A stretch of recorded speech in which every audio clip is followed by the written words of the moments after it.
مسکرائیں۔ چاچا گلو بیمار اور اسپتال میں داخل تھا۔ محلے کے چند لوگوں نے مشورہ کیا کہ ویگن والے سے اسپتال جانے کا کرایہ طے کرتے ہیں اور سارے جا کر چاچے کی خیر خیریت پوچھ آتے ہیں۔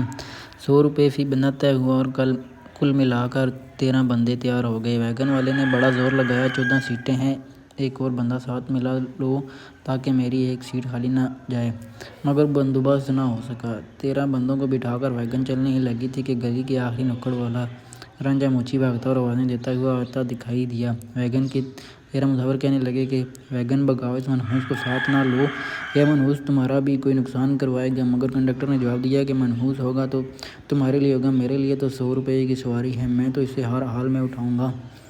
دیگر سواریوں کے پاس اب اور کوئی چارہ نہیں تھا۔ ہانپتے کانپتے رانجھے کے پہنچنے پر کنڈکٹر نے اسے بٹھانے کے لیے دروازہ کھولا، مگر رانجھے نے باہر کھڑے کھڑے ہی ٹوٹی سانسوں میں دیگر 13 لوگوں سے کہا کہ چاچا گلو تو رات کو ہی اسپتال سے واپس گھر آ گیا، اترو سارے نیچے، خواہ مخواہ ہسپتال نہ جاؤ۔